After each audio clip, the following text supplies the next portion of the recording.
Hello, welcome to the Dads and Lads podcast. I am Stuart. I am sure. Are you sure? Perfect. Today on the show, we've got James the Badger K, or just the Badger.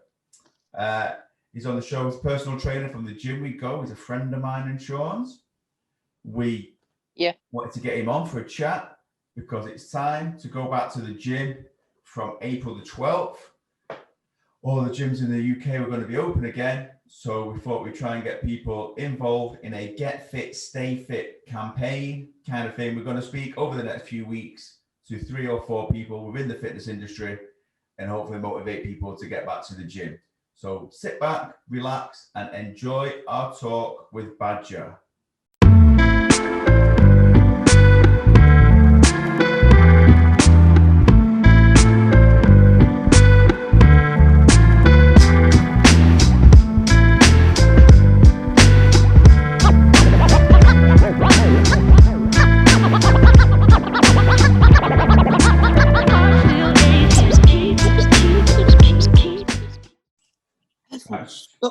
We're recording, Sean. We're recording. Badger's going to be here in a minute. Are you excited? Yeah. Yeah, he's a good friend, Badger, isn't he? Yeah, he looks after you at the gym sometimes, doesn't he? Yeah. Yeah, because you're part of J7 Shining Stars thing. Yeah. Aren't you? And Badger's a PT at the J7 gym. Is anywhere we go. Well, outside of lockdown, where we go. We've not been for a bit, but we thought we'd get him on and have a chat about getting people back. He's here now, Sean. So sit up straight, look alive. Don't eat your cake. He's on his way in. Just sit there. There he is, James K. The Badger. Howdy, how are you? Badge, turn your phone to one side, mate. So one side? So it's lay on its side. Oh, right. Okay. There you go. You feel the screen better now. We get to see you better. Fair. We've just been explaining that you are from the gym and you're a PT and you help out Sean and stuff. We wanted to get you on to try and encourage people back to the gym in April and stuff. Yeah. I love helping Sean out. He always just gives everything to it. So yeah, he's always welcome. And welcome. Just like it. Just like it. That's all right. We've got a few questions, Badge, but we just want to have it like a bit of a chat, really. We are recording, so, anything that you say is going in the podcast. So just be careful if you're slagging Jay off. Yeah, we can. Right, Sean, did you have a question to start off with, mate? Why Badger? Why are you called Badger? Why am I called Badger? Oh, right, okay. So I think it was the second time when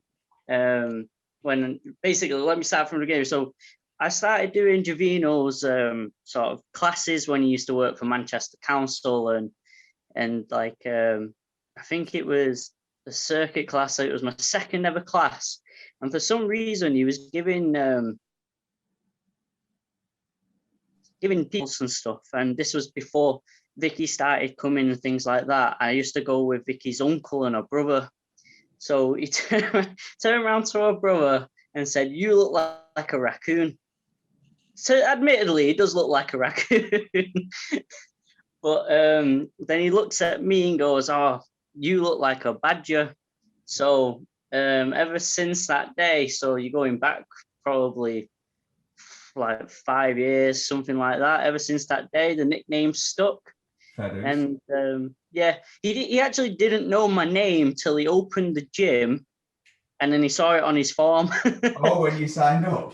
Yeah, when I signed up. Yeah. So were you at Our Ladies when I was there? I must have been. I only used to do the Tuesday and Thursday circuits and the Wednesday boxing class. Yeah, I've done the Wednesday. I don't know. I can't remember how long it was since I moved back out to Sale and Simply though, because we used to go circuits, running, boxing, and all that, and do all that. It wasn't Jay's running class, but it was Jay who got me to go to the running class when I first started. All right, cool. So did you start at the circuit at Our Ladies for Jay's classes because you were overweight? Yeah, I started. I was in sort of kind of like the between phase in uni when I started. I think it was just before my first year. I started in doing his classes, but then I went to a university in Liverpool. So I moved away, came back, did more of his classes, went back to Liverpool. Then I think it was between my first and second year, he actually opened the gym. Right. So obviously every time I came back home from uni, I'd always go to the gym and stuff like that. But yeah, that's kind of how I started. To answer your original question, yeah, I was overweight. I was fat. I was really fat. So from my standpoint, which is kind of different from, I guess, when you talk to Keno and Louis in the future, my standpoint was like I came in as a client. I came in to train to get healthier, to get fitter, lose weight. So when I take that into my experience, I approach people that approach me when I train them in a similar mindset because I know I've been there. Yeah. So yeah. I can sympathize and empathize how you feel right at that point because I've been there. And Yeah. I know, and I've still got a long way to go. I'm not saying, oh yeah, I've hit that milestone. That's it for me. Obviously, you just make new ones, whether that's in a different direction.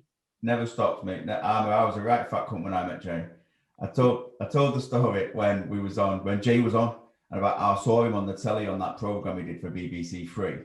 Oh yeah. Yeah, I seen him on that and tweeted him. I found him who he was on there, and I tweeted him because I'd been trying to get help, and every time I'd speak to somebody about like Pure Gym or anywhere like that, did say, yeah, we can help you, and you do like the induction with him, and then they go £60 an hour. Like as a parent, I was on not a low income job, but I had a house to run and a family to run. Yeah, I couldn't have £60 an hour to spend on someone, and people will say, well, you didn't care enough. But then I met Jay on Twitter, and I just tweeted him and said, can you help me? And he just tweeted back, of course I fucking can. Like he does. And then he would message me every day on Twitter, you all right, what you eating? And then he was like, I need your email address. And he would send me like alternative dinners and stuff like that. And then he said, right, Stewie, we've been doing this for like 2 weeks, going backwards and forwards. We need to, it's not for us, right? Yep. We need to get you in the classes. And I thought, well, here we go. Here comes the hard sell now. He's going to charge me like 60 quid an hour. And he went, come down. Do you know the school on the other side of Vicky Ave that's opposite like the Pure Gym? And I know what you mean. We was in there, and he said, come down here. And it was £1. He said, it's just £1. And I even rang him from outside there. So I can't come in, can't do it. Will you come and meet me at the door? And he said, no, this is something you've got to do yourself. You have to walk in the door and you roll. I can't hold your hand. Went in, give me a massive cuddle. Now he's one of your best mates. Love him. It's so surprising, isn't it? When I started doing the Our Ladies classes, that was the biggest surprise because I was expecting turning up, going in and being whacked with like a massive amount of money going, oh yeah, it's this much for so many classes. But when you go in, it's just like, oh yeah, it's just £1. Yeah. It's like, wow.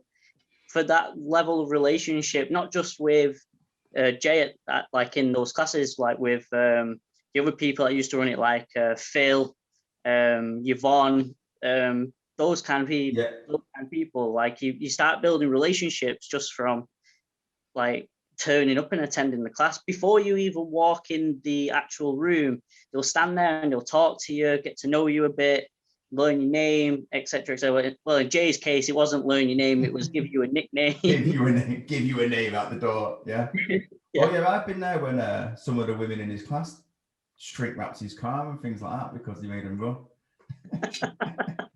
He put a shrink wrap around his windows. I was having no part of it.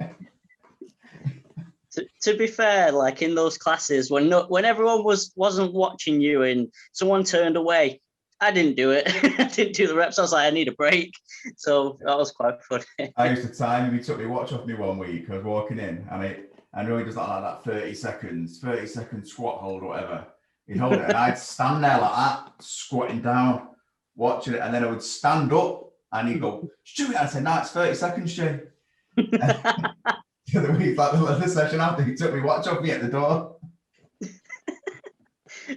Yeah. That's rule one of when you walk into J7, you start learning to become a PT, of being a trainer and stuff like that. Learn how to not tell the time. That's rule one. Rule one. Yeah, it's terrible. So when before you went J's and that and the classes, did you find the gym setting daunting? Like going into a gym? When I was younger, when I was like school age, I think I first went into a gym when I was about 14. Oh, right. But it was a proper, this rundown, dingy gym in like near where I live. Like, I mean, like the point where you walk in, there's a bucket in the corner for needles that people have been using steroids in. You like the ceiling's falling down, your equipment could snap on you at any time. It was rusty. But that's where I kind of like found a place to escape, really, just get away from school, home, all that kind of stuff. It was just that one place to escape. I'd go with my friends. We'd do stuff that we didn't really know what we was doing. Yeah. We'd smack the crap out of each other because there was boxing gloves and punch bags and all that kind of stuff. It was just one way to relieve the stress of home, school, all that kind of stuff. So that was nice. And then a couple of years into it, because again, like I said, I didn't really have a clue what we were doing. I ended up getting injured. I ended up injuring my rotator cuff pretty bad. So every time I'd go back into a gym, because I couldn't really lift that much, you'd always have people watching and judging you basically on how much you were lifting. So every time I'd walk in and say, because one move that was really hard was the cable machine, like the flies. I couldn't do that because of the injury. And so I'd be on like the lightest weight, and all I'd see is other people just staring, like laughing and things like that. So it really put me off. It knocked my confidence quite a lot. So to be fair, like back then, I just stopped going, which was the wrong mentality to have. And like, obviously I can identify that now. And then as soon as I went to Jay's classes and stuff, I told him about the injury, and he was like, yeah, I can give you other stuff to do. So Don't worry, just if it hurts, let me know, we'll change it. Whereas in those big commercial gyms, you don't really get that. You don't get that level of intimacy. You don't really get it, unlike you said, like unless you do the induction and they slap you with a big payment that you've got to do. I still find, like 38 now, I still find the gym really daunting. If I don't know what I'm doing when I'm going in, if I don't have a plan when I'm going in, I can just stand there nervous thinking what we're going to do. Like when I was training for the triathlons and that, my mate, who's a coach as well, it's like a triathlon coach, Rick was on the podcast at Christmas about the eating thing. And he gave me a plan. And I used to go in with this plan, and I would do the same strength and conditioning thing all the time. But because I knew what I was doing, I had everything written down. I had like a big pile of sheets like this by then, because I just photocopied a new sheet and took them all with me, walking. And I think, what did I lift last time? That's what I got to. That's what I started at. That's what I got to. We're going to go up a little bit more. So I knew what I was doing, and I was quite confident. Go in. Some fucking geezer was watching me. I want to say he was a trainer in there. I think he was. And he said, you're doing something with your back, like you're arching your back or something when you're doing the deadlift. I said, all right, nice one. He said, do you need me to train you? I was like, no, I've got a coach. And he said, right. And then I'd finished anyway, and I was going down to get a shower to get changed to go in the pool. And he said, he like followed me down and gave me his business card. And he said, you're deadlifting over, you're going to hurt yourself. I was like, I've got a coach, I've told you that. And he gave me his business card, and he said, it's this much. And then, so I didn't go and deadlift for ages. I didn't do anything like that for ages, and I was swimming and stuff. And I messaged Jay, and I said, Jay, after work, can I come to your gym? And will you show me an alternative to deadlifting? Because I can't do it. I arch my back. I'm going to hurt myself apparently. And I went in after work, and he said, who the fuck has been telling you can't deadlift? I was like, just some guy in the gym. He said, the guy's a prick. He doesn't even know him. The guy's a dickhead. I was like, oh, Jay, you might be right. I might be arching my back. He says, you might be arching your back, but if he wants to help you, he would have filmed you and showed you where you're going wrong. He wouldn't have just told you you're doing it wrong. And if you want to know why you're doing it wrong, it's going to cost you this much. He said, if I saw anybody that hurt in a gym that was exercising, I would tell them how to do it right. So we went in and he said, right, show me how you deadlift. He went, yeah, your legs are long. You've got long legs, Stu. He said, so I find it easier to sumo deadlift. He said, because you start with a wider stance, you're closer to the bar. I said, so do it that way. And then I was in there for about half an hour and I deadlifted 135 kilos. I've never lifted that much in my life. And he said, there you go, Stu, there's your PB. Go back to the gym and tell that guy, I don't know what he's talking about. It's just crazy. It's crazy how just the simpler small things, such as just widening your stance a little bit, changes so much. But again, look at that point there. It's like if you was in any other gym, exactly what your scenario said then is the same thing you'd probably experience in, I don't know, all the other big commercial gyms, that kind of thing. And that's what I love J7 about, because even when I started going to the J7 gym, Jay would spend hours with me going over technique, giving me different things to do, teaching me stuff. And this was before I even considered becoming a personal trainer, becoming whatever it is. It's just a really nice environment to learn, to change and to grow, really. Yeah, right. Not everybody can go to J7 because not everybody who listens to this is A, in this country, or B, in Manchester. I mean, I traveled like 12 miles to get there when it's open. Yeah. And that's why I do it twice a week and then go to my normal gym. So what advice would you give men like who are overweight and a bit self-conscious about the gym? What advice would you give them about going in the gym or what they can do to help them lose weight and stuff?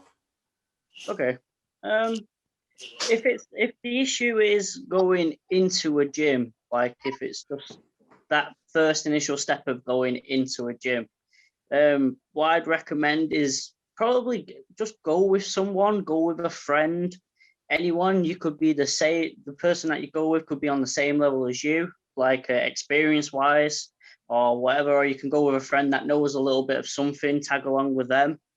I think sociability is one of the biggest things that helps people get over that first little hurdle.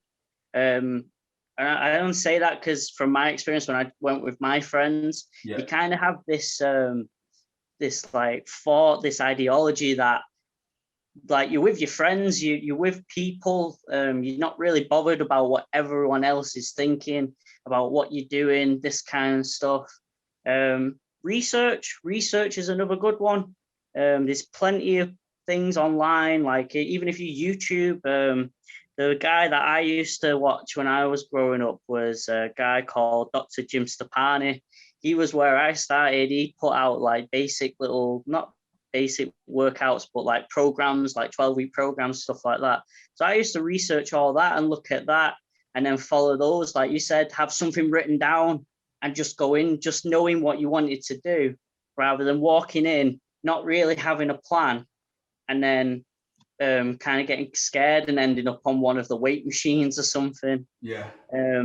So research before you go is a massive one. Look what people are doing, not just like your everyday sort of, I'm not talking about like Instagram influencers and all that kind of stuff. Just get on YouTube, get on the internet, and just look at people, even look at some of the top athletes. If you wanted to go into follow, like if you wanted to get bigger muscles, for instance, and things like that, work on hypertrophy, like look at some of the best people that are in the business for hypertrophy. Look at like the Mr. Olympia winners, things like that. Look what they do. Like there's no point thinking you're less than them because they're doing something like that. If you cannot do what they're doing, as in like a certain exercise, change the exercise, learn how to adapt that exercise to you. There's loads of different ways, I think.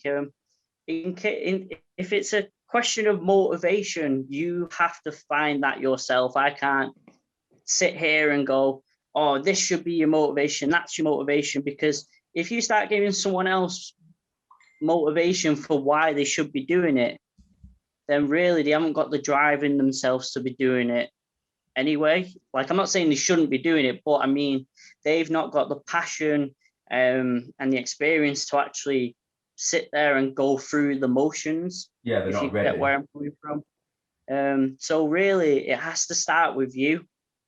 If you haven't got a big enough reason to stick to something, then you're not really going to succeed and progress to where you want to go. Yeah. Whereas, and this is another thing that people need to get out of their minds, is things don't happen overnight.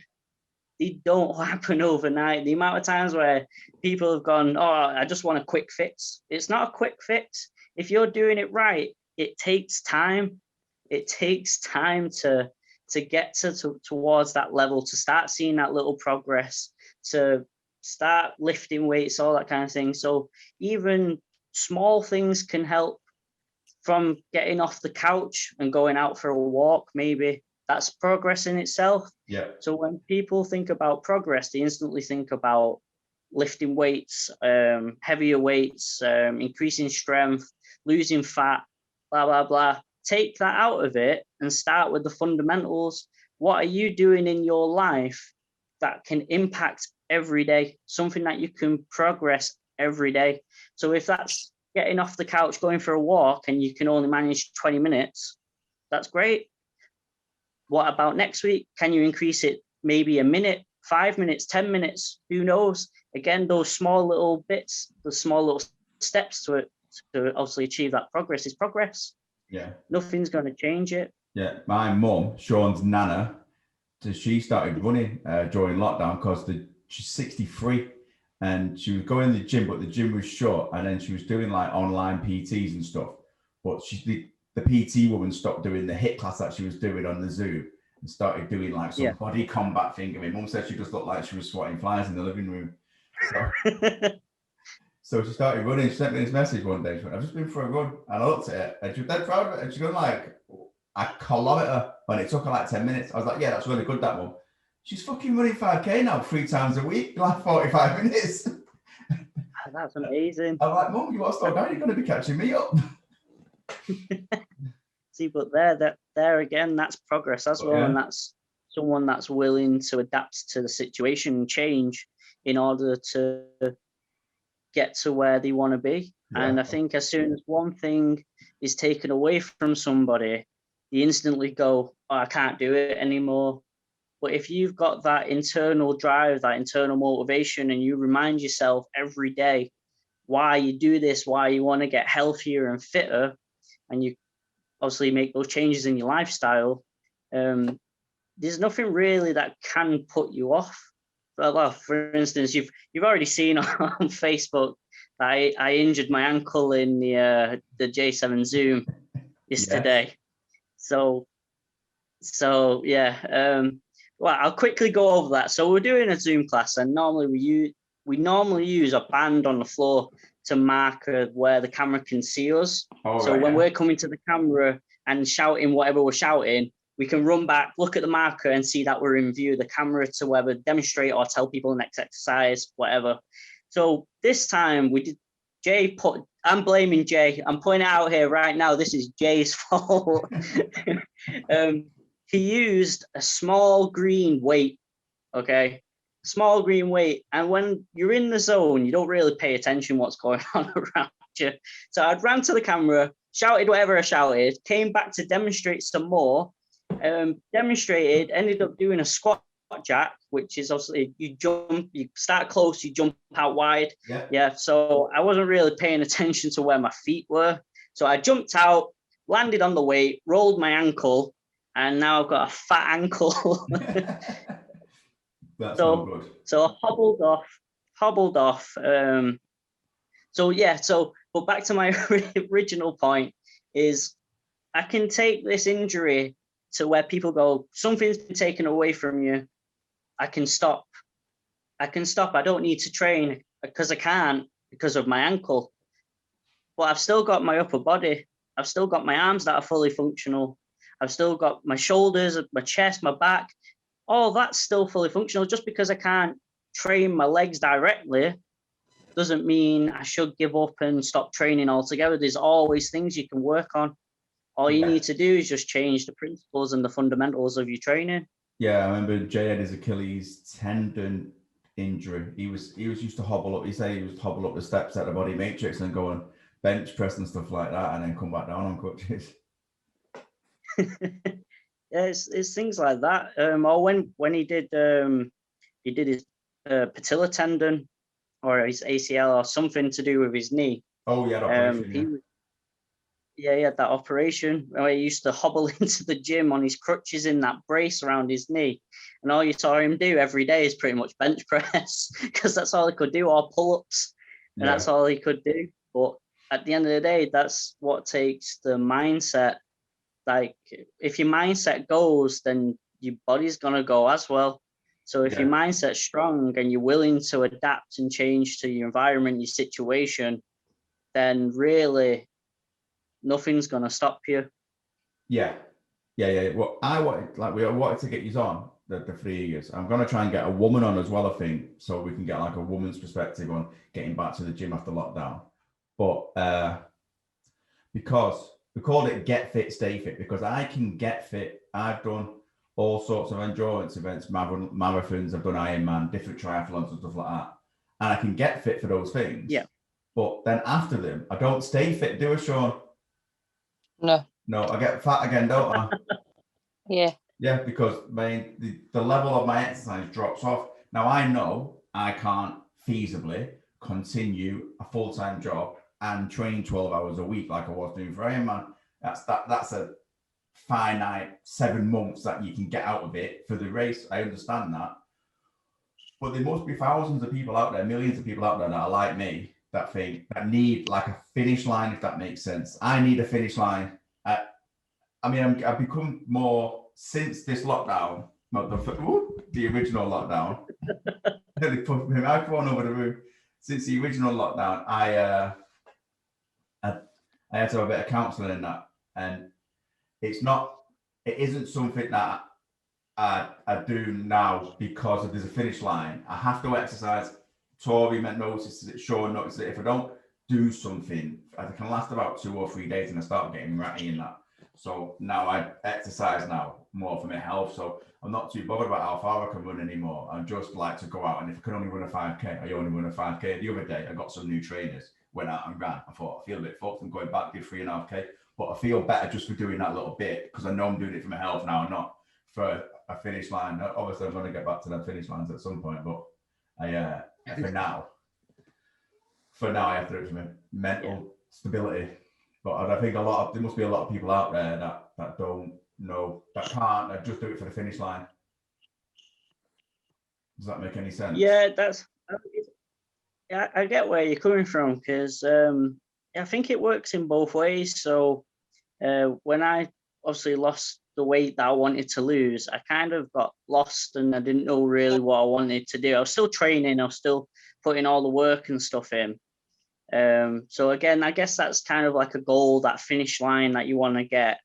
But then I just ended up training just every day, and then kind of lost my reason why I wanted to train, this, that, and the other. And then we kind of all just kind of started doing this powerlifting thing, and like it was something new, something interesting. And now obviously we've got our goals to have like a competition in May, that kind of thing. So it's just one of them things. I think it works both ways, whether like you work into a finish line, you get to the finish line, you stop, or whether you just go to the gym because you just love the gym. Because I think without a goal, without that commitment, it's not pointless, but you kind of lose your own motivation to continue. Yeah, I get you. So it's always nice to just have that finish line in mind. But then when that finish line comes, you should already have another finish line in the future that you want to aim for. Yeah, but again, that can go back to what I said before with the small progressions. But that, like I said, that could be anything. That could be anything to do with weights, walking a bit further, running a bit further, or even if it's a certain exercise for however many times, and you always get injured from that exercise. But then you go through a phase where you don't get injured from that exercise, so you're learning and adapting. That's progression in itself. Yeah. So there's always things that you can look at about, if you think about 6 months, a year before, and compare it to where you are now, there's always things to take away from where you've progressed. So it's just trying to look for those little things to keep you going. Are you listening, Sean? Yeah. Yeah, nothing happens overnight is what Badger's saying to you there. Yeah. Yeah, No. we have this conversation about the podcast all the time. Sean always looks at the numbers and says, "We're getting paid yet? We're getting paid yet? We're getting paid yet?" Don't you? But it takes time, mate. Everything takes time. Nothing worth having comes overnight. But Sean's involved in the J7 Shining Stars, aren't you, Sean? Yeah. Yeah. So how did you get involved in that badge? And what is it? So just briefly, the Shining Stars project is our own little J7 project in the gym, where we give people, children with learning difficulties, disabilities, that kind of thing, ranging from autism to Down syndrome to whatever it is. Basically, we're providing them with free sessions once, twice a week. Just providing sessions to these children that basically anywhere else to kind of look at them, judge them, and then probably turn them away because they're not either able-bodied or they lose concentration, that kind of thing. Sure. So we're giving them our time to actually give them the sessions to try and inspire them into fitness and health, to show them that they're not discarded, they're not a waste of time, if that's the Yeah, I know what you're saying, yeah. Because I know Sean wants to do the gym stuff, like, and don't you, Sean? You want to, like, when you're at school Yeah. and that, you do weights and that. Well, you don't do weights. You're supposed to go in the gym, in the multi gym at school, but you just mess about, don't you, Sean? Yeah. Yeah, but if you knew what you were doing, you would be better, wouldn't you? You'd be more confident. Yeah. Yeah. So I know he wants to do all that, but we don't book him in really. It's when we come, if someone's free, they'll do it with him, or Jay will just jump him on ours. But I know I'm going to have to start trying to get him in a bit more formal. But because sometimes we can go and it's just Jay in there. Sometimes we go in and there's like 4 of you in there, and there's someone free, and you'll do something with him. But I watch him when he's in there, and he really loses concentration. He'll stop and he'll just stare at the girls that are in there. Sure, Dad. That's what you do too. Oh. Not me, Sean. No, I've graft. Jay watches me graft. There's me Brew come in. I'm not allowed to stop. Jay don't let me stop. When you on your break. When I'm on my break, I don't get a break. I've noticed that with Jay. He lets everyone else take a break in between and lets them have a drink and stuff, but we're not allowed one. Is that going to get a drink? No. Yeah. Well, I think it's because he's... Yeah, not his favourites. Oh. Not his favourite, Stu. You'll have to tell him. I think it's because he knows me for 10 years and he knows that I'm always trying to get a rest. I'll like talk to him in between sets and stuff like that. I'll be like, "All right, Jay, what have you been up to this week?" and stuff. And he'd be like, "No." Yesterday I pulled my top up to show him my belly. Well, last time I was in there, top up, belly. "You all right, Jay?" And he's like, "What on earth are you doing?" I was like, "What am I trying?" Just didn't want to couldn't deadlift anymore, so I showed him my belly. So you have at the gym, there's you, Louis, Keno, Jay, and is that young kid now? I can't never remember his name. Douglas. Oh yeah, Dougie. But there's not another one as well. Is he like a school kid as well who was learning? Noah. Oh yeah, Noah. Yeah. So do you personally? Do you specialize in a particular area of personal training? Not really. I just I like the approach, because if you specialize, then to me, you're just kind of narrowing yourself down in one particular area. And you fair enough, you could be the best in that area, but I want to be the best overall. So if say someone like we said before, the Shining Stars projects, that was perfect to expand my own knowledge, because you might be great at stuff in textbooks and all that kind of stuff. You might be very smart academically, but when it comes to real life, when you're face to face with another person, and you've got all this textbook knowledge, but then if you can't take what you've learned and deal with someone new or in a different situation or circumstance, then you're not really the best person you can be.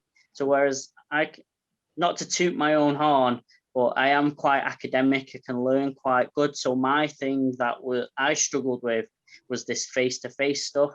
So with Jay taking away that like previous knowledge and stuff like that and throwing me in the deep end and telling me, right, we've got this project, we're going to be working with children with learning disabilities, etc., etc.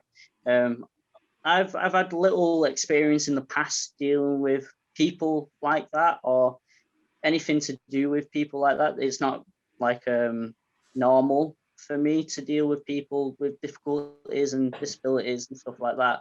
So it was giving me a new venture, a new path into something that I've never experienced, never learned before. And I like that. I like being thrown in the deep end, because then you either sink or you swim at the end of the day. And the best people learn to adapt. You get to know the person you're trying to train, you get to learn their abilities like anybody else, and you learn what works for them. So like when I've done things with Sean, I've tried to show him things that are a little bit more complex. If he doesn't handle it, we just break it down and we change it and we do what Sean can do, but we make sure he does it well when he's paying attention. When he's paying attention. Well, yeah.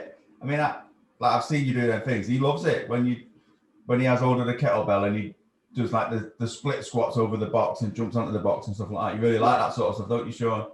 Yeah. And you had that one with the chains, didn't you? Where your bicep curling the chains. And stuff. Bicep curl with the chain. Yeah, but he says like he was saying that we'll be on the way in the car and he'd be like, I need to work on me legs, get me legs strong for rugby and stuff, don't you, Sean? Yeah. But then I said, well, you have to ask him, you have to tell him, and then when he gets there, he's just dead shy. He's getting better. All right, well, I know for the future then, Sean, every session we do is going to be legs.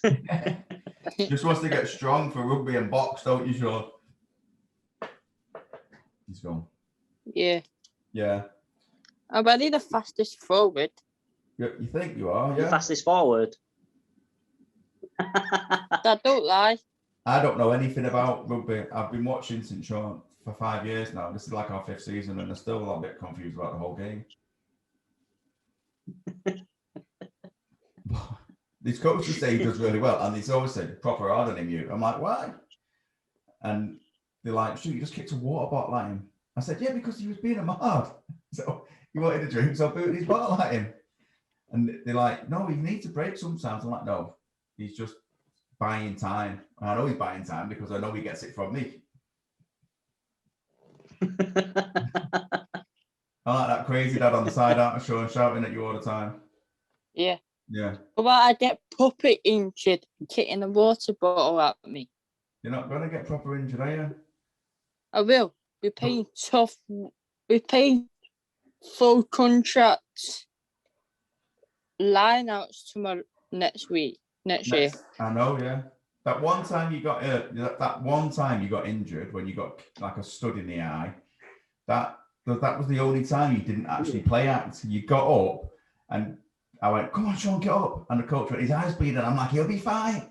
And then he just sprinted after the guy to get the ball back, didn't you? I didn't. He scored the try. You did score the try, but I mean, you did come back to the end. The coach subbed him off and they're like, Sean. And he's like, I was like, it's just a bit of mud. They're like, Stuart, it's running down his face. He had blood all down here. And wiped it off. And then he had a black eye for about 3 weeks, didn't you, Sean? Yeah. His balloons made up. I mean, take pictures of him and everything. Should have played it to your advantage, Sean. Should have played it for the ladies. For the ladies, yeah. You was a bit young then, weren't you, Sean, at the time? Yeah. We got a girls team now.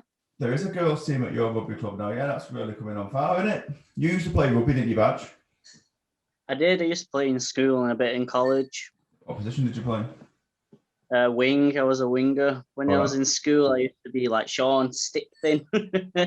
Yeah, I don't know where he gets it from because I'm a unit, so. Yeah, Hey, my worst injury from rugby was broken thumb. That was my worst injury. Oh, there's a lad on his team, Charlie, won't mind us saying it. He broke. I've seen him in the last few years break his thumb. I think he broke his wrist, fractured his collarbone. But when he says he's thin, he's old enough to play. He's like in between. At Sean's rugby club, they've got Sean's age group under 16s, and then there's no under 17s, so it goes to under 18s, and it's been like that all the way through. Sean's been there. So when he was under 12, there was no under 13. So the in-betweener kids, they can either play up at under 14s or down at under 12s. And this kid, he was playing up at one point, and he's a really good player, but they dropped him back down, and I said, how come they put you down here, Charlie? He said, because they're just too big now, they've all filled out. And he's just dead tall, he's just got taller, he's just dead tall and thick. And he said, they just keep hurting me. And then he came down his first game, broke his collarbone. Oh, wow. I mean, he scored the try, but he broke his collarbone. No, he didn't. Oh, did he not? No. Broke his collarbone. No, they bought a new kid on. They bought that kid on. I thought I'm coming on. Yeah. No, you to do all right. Scummer. Yeah, you do well at rugby though, Sean. You do really well. But, right, Badge, how has the COVID-19 lockdowns, because obviously the gym's been shut now for on and off for nearly a year, how has that affected the way you train clients? It affects me massively because, people probably don't know, but I actually have two jobs. So the personal training stuff's my second job, and I'm a cook in a cafe is my main job. So when everything's open and everything's going all right, that's massive to me because I've got to time manage one job and then time manage the other job, and it all just gets muddled up and stuff like that. So with the whole COVID-19 thing, it made it a little bit easier because it kind of made me have a bit more freer time from not just the cafe job, but both for a little bit, especially in the first lockdown, because obviously everyone took that very seriously and no one was really breaking any rules and all that kind of stuff.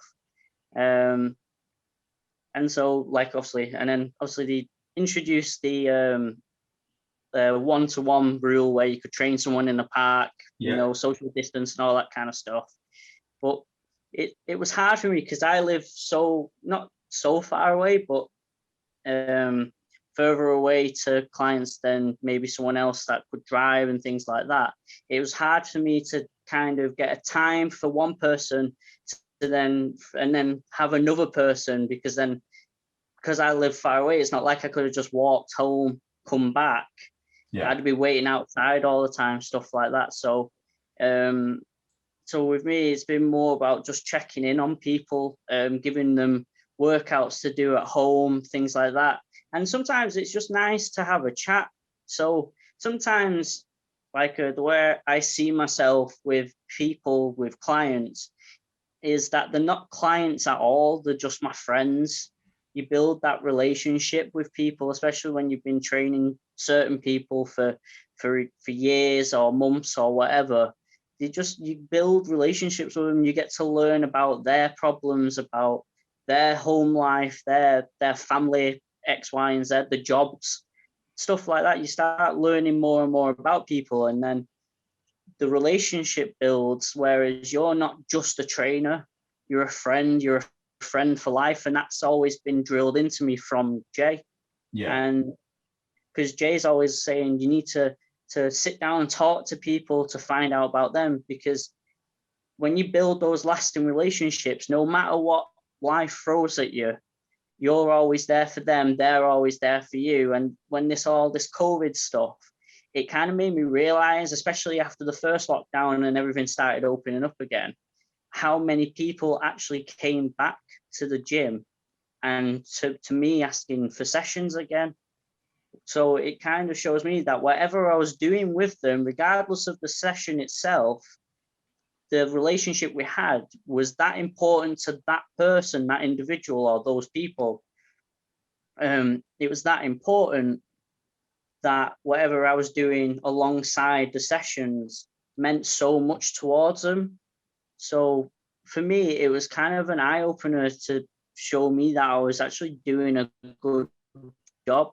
Yeah. Because when it comes to all the training and sessions and stuff like that, I'm so self-critical that the smallest thing that I could get wrong becomes something massive, and then I'll work on it, grind it, try and make it as smooth as possible.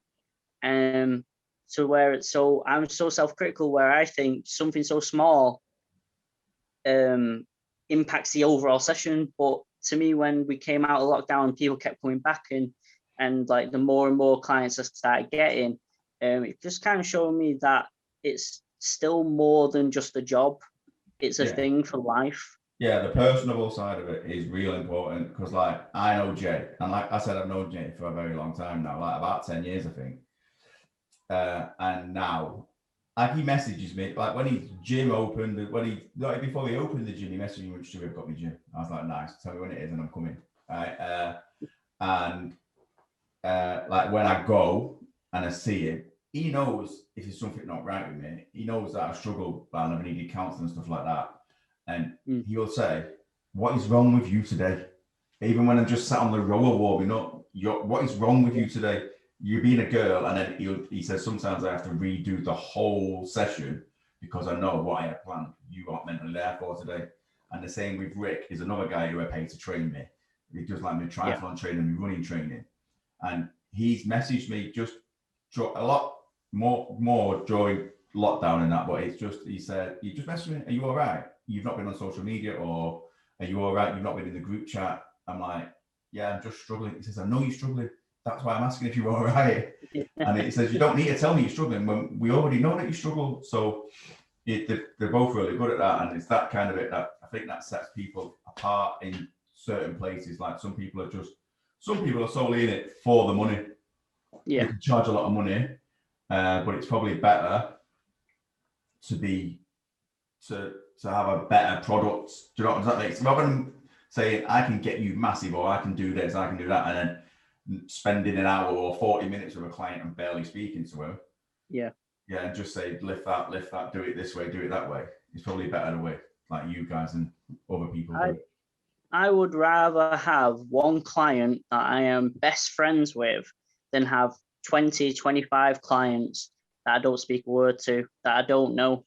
I'd rather have someone that I've worked with over time, got to know them, like you said, on a personal level, have a better product, than be one of these people that charges extortionate rates of money just to train someone just for the money side of it. Yeah. Yeah, you don't want to make them your best friend not bad. Best friends are always what a discount. Remember that. Yeah, that's true. That's a good point. In it, Sean. No discounts in it, Sean. Yeah. No discounts on candles, no discounts on personal training. So you've been doing home workouts on Instagram, I have noticed. So did you just start them just so people can see, or? So I started doing the home workout stuff was just to show people that you can still train, those people that we talked about, kind of having something taken away from them, like the gym and stuff like that.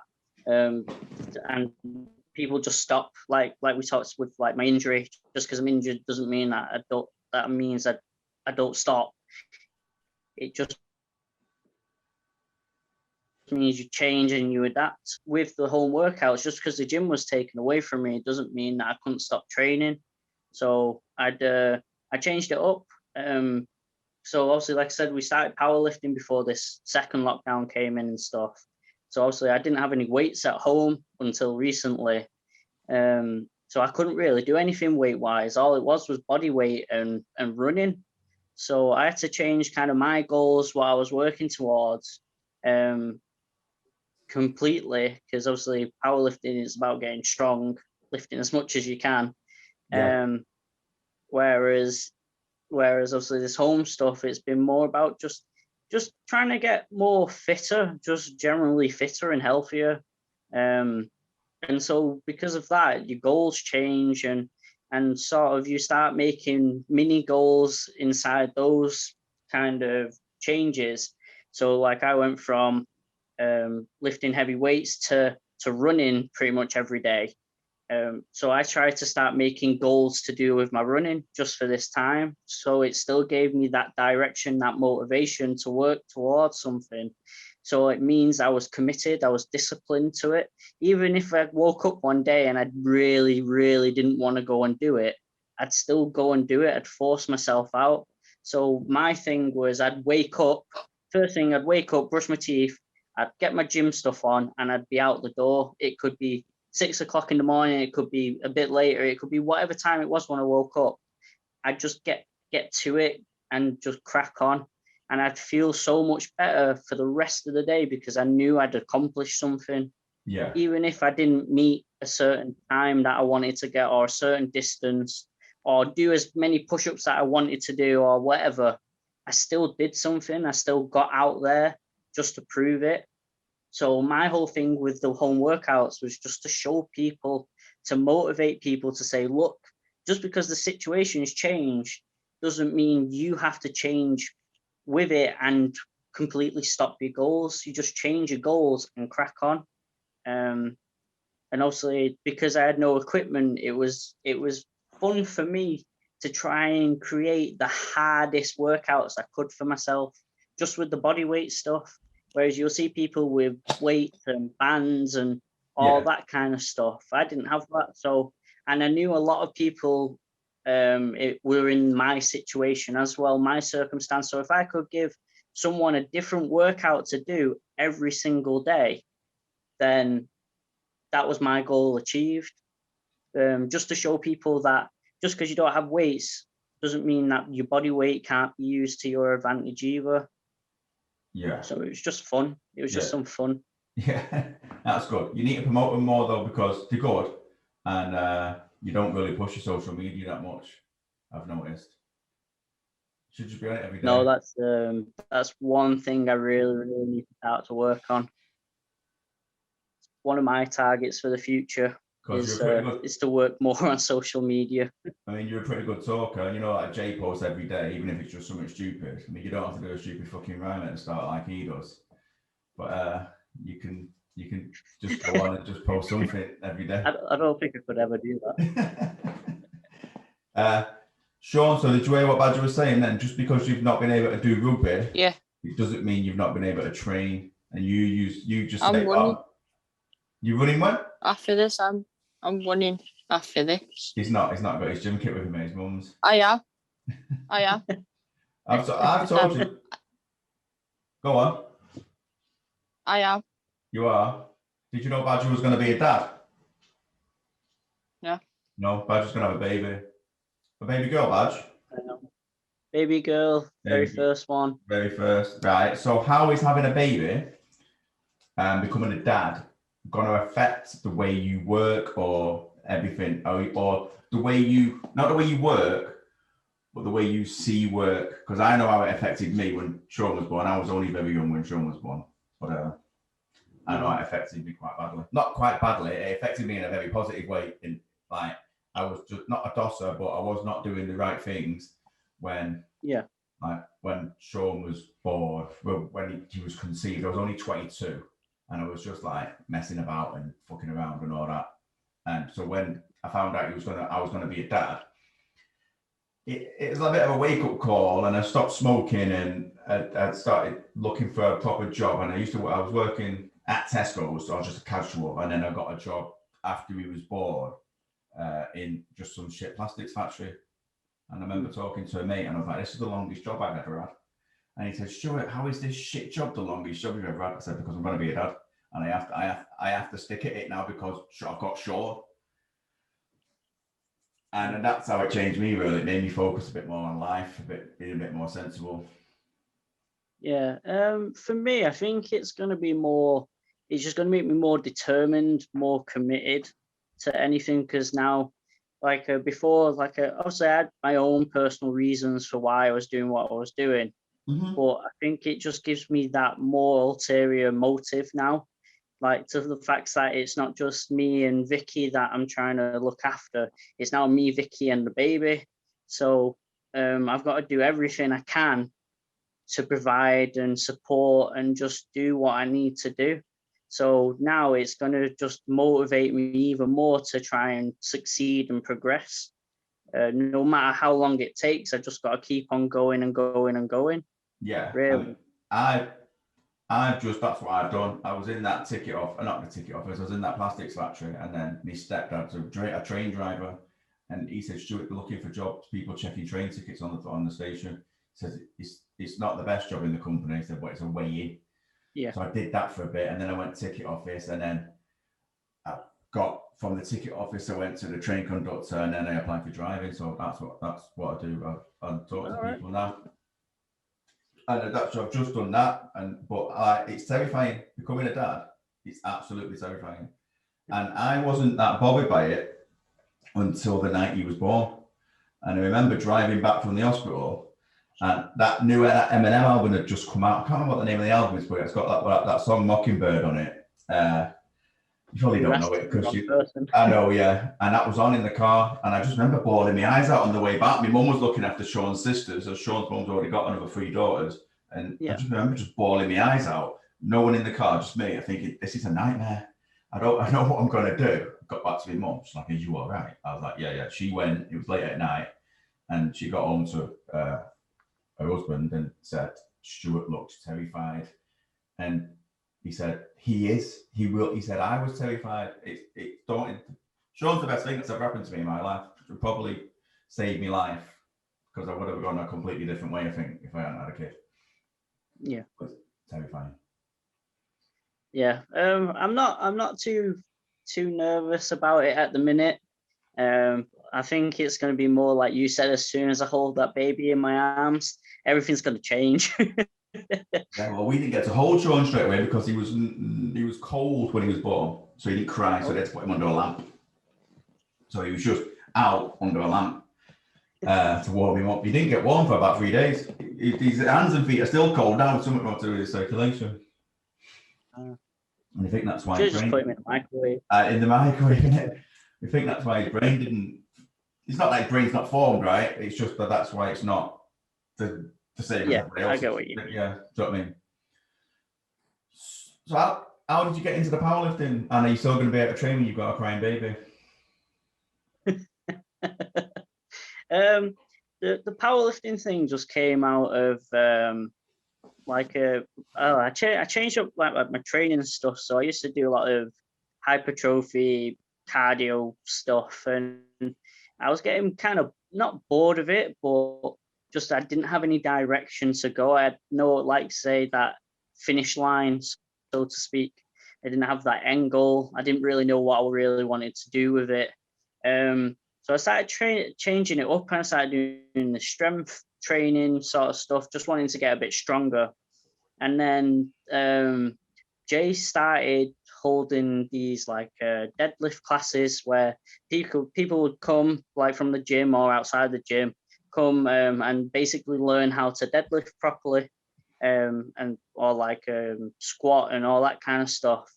And so I went to some of them because not only was it good for me to experience getting better myself, it also gave me teaching tools to then pass on to other people myself, or like my own clients and all that kind of stuff. Yeah. So I started going to them and stuff, and it just kind of spanned from there. And then all of a sudden, there was me, Jay, Lisa, Vicky, Louis.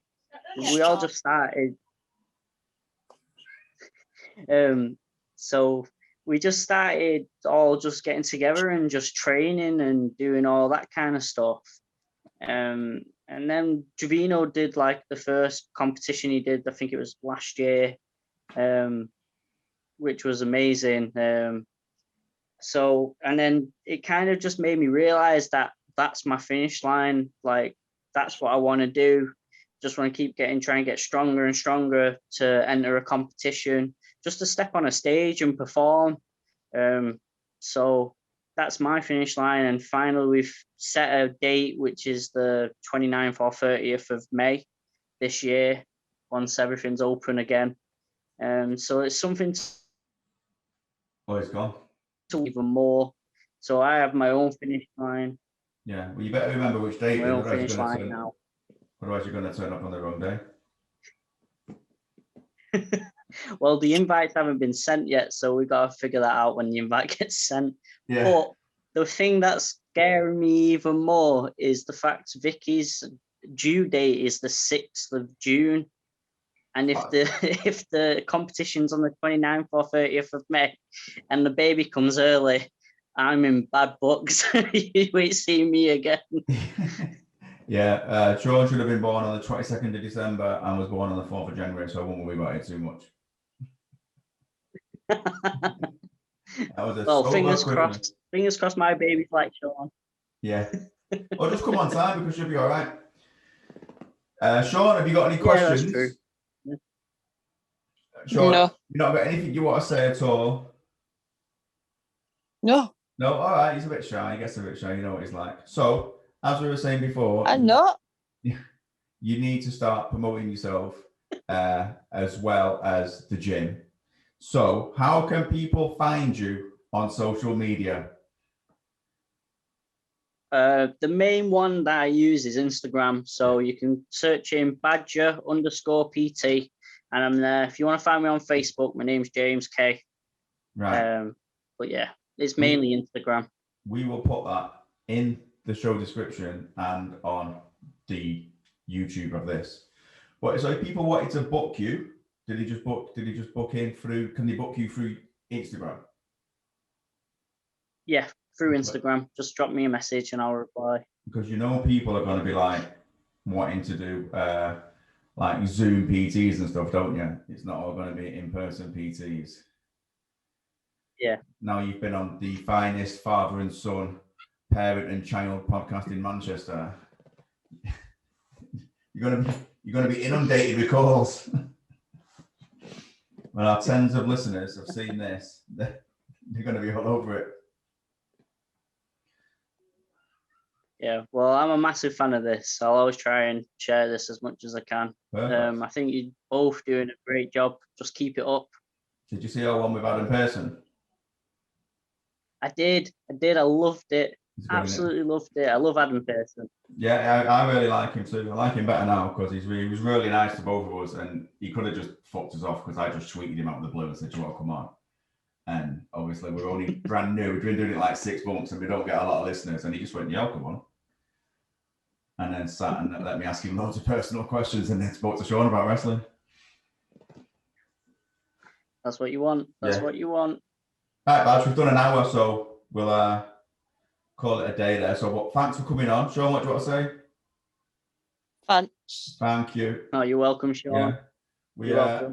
We're a fan of your work. Keep going, and we'll see you back in that fucking J7 gym at April the 12th or whenever it is it gets opened. Absolutely. Absolutely. All right, mate. Perfect. Thanks very much. Thanks. No worries. See you in a bit. Say bye, Sean. See you later. Bye. Bye. Bye-bye. Good, that one, it, Sean? Yeah. Yeah, you're very quiet when you come on, the people. You're going to have to start speaking a bit more. I know you asked your question at the start, but there was other questions. There was lots in there that pertain to you as respect, like the J7 Shining Stars. You could say what you liked and what you wanted to do in there. But all in all, you're doing very well on the podcast, mate. So we'll keep it up. I believe that. I will talk with Louis and Keno back. Well, that's why we just keep getting guests on. The more practice we have, the better we're going to do, aren't we? So it's just about reps, like everything. Nothing like Badger was just saying. Nothing comes easy. Nothing worth having is easy. So we just keep practicing, and this is all this is. This is just practice, like rugby practice, but this is podcast practice. Yeah. Keno have an injury too. I do, and we will discuss that when we speak to Keno next week. Don't panic. Yeah. Spoiler. Spoiler. So, well, thanks, Sean. You go and enjoy your weekend with your mum, and just remember, Okay. you're doing a really good job, and everybody loves you. Say bye to the people. See you. See you.